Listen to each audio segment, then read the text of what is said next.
कशी विचार तुझे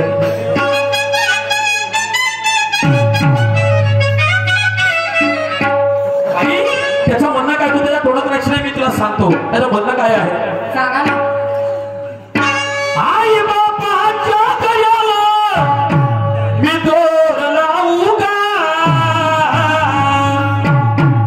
बहिणीच्या गळ्याला मी दोर लावू का पुंडलिका सारखी बायको पुंडलिका सारखी बायको खांद्यावर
यात्रा फिरवली 4 लोकांत फिरवलं पण त्याने बायकोले खांद्यावर घेऊन त्याला यश नाही भेटला त्याला कळलं तर मी खूप मोठा महापाप केलाय शेवटी आपल्या पापाचा प्रतिशोध करण्यासाठी त्यानं मायबापाच्या शिवेत लागला भाई त्याला कळलं का जगाच्या पाठीवर मायबापासारखं दैवत नाही आणि त्यानं बायकोची आशा सोडून त्यास मायबापाच्या शिवेत लागला आता काय झालं माहिती आहे सांगा काय झालं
सेवा केली लोक पार पंढरपूरला जायत वाऱ्या कराले त्या पुंडलिकाले म्हणजे त्या पंढरीनाथाले पाहले पण माहित आहे भाई त्या पुंडलिकाची भक्ती पाहून सेवा पाहून तो पांडुरंग त्याच्या भेटीसाठी आला म्हणे हा खरंच तन्मनाने सेवा करते का म्हणून त्याला हाक मारली म्हणे पुंडलिका मी तुझ्या भेटीसाठी आलो मी तुला दर्शन द्यायला माझं दर्शन दे त्या पुंडलिकाने उत्तर काय दिलं प्रभू तुम्ही आले धन्यवाद पण आता मी माझ्या आई वडिलांची सेवा करत आहोत माझे आई वडील झोपलेले आहेत जोपर्यंत याची झोप उघडणार नाही तोपर्यंत मी तुझं दर्शन घेऊ शकत नाही अंगामध्ये एवढे विजा चालवल्या त्या शरीरामध्ये संपूर्ण खुनाच्या नद्या लागून गेल्या पण त्या पुंडलिकानं आपली आई बाबाची सेवा करणं सोडलं नाही आणि त्याच्या सेवेले पाहून पुंडलिक पुन्हा प्रसन्न झाला म्हणे ठीक आहे तुला जेवढी सेवा करायची बाबाची कर पण कमीत कमी मला बसायला तरी जागा दे आता का देऊ तर बाजूला असलेली वीट फेकली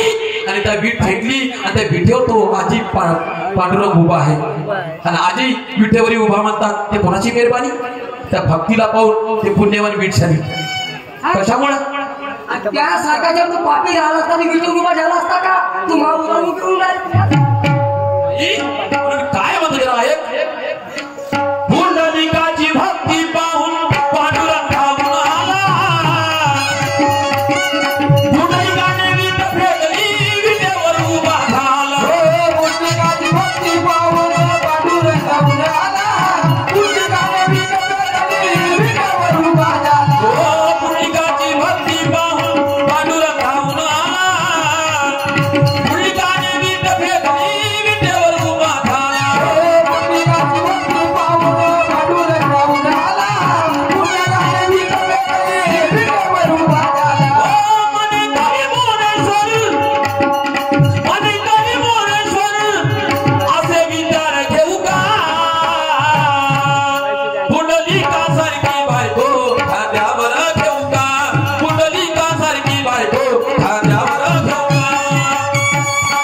गलती झाली जी मला माफ करा.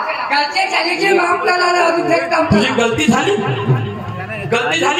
गलती नाही तू पाप केलीस. मला सांग बाई, आज भाऊ आणि भाऊज नंदची माहेर आहे. आज तुझी म्हणजे त्याच्या पोराची आई नाही बाप नाही. आज त्याच्यासाठी तुम्ही आई बाप आहात. आज तुझी जर स्वतःची पोरगी राहिली असती तर असा तुला तिरस्कार मांडला असता का? स्वतःच्या मुलीला असा सध्या कदाचित तुझ्या जवाई मिळाला असता एवढी पापाने बोलली असतीस का? बाई ठीक आहे, तुला गलती समजली मान्य करतो, पण याच्या उपर बाई असं वागायचं नाही. सदा नामदेव तिला माफ करून टाका. बाकी जिम्मेदारी तुम्ही घेता. माझी जिम्मेदारी आहे. ठीक आहे, जा जरा कर जा. आनंदानं राजाकडे पावतर करा. पहा माय बापू, अशामुळं घराचे दार होतात. कोणाकोणाला बाईले वाटते की माझ्यासारखे सुंदर नाही, मी म्हणे तसं होईल. पण दादा शेवट एक दिवस सासूच्यात एक दिवस सोनाचा येणार आहे. हे ज्या पाठातून दाखवायचं होतं या ठिकाणी माझा राऊंड समाप्त झालेला आहे. सन्मान्य आमचे प्रतिस्पर्धी शाहीर निशांतदादा सुर्वे या विचार मंचावर येतील आणि आपले पुढील विचार मांडतील. रामचंद्रजी धोंडे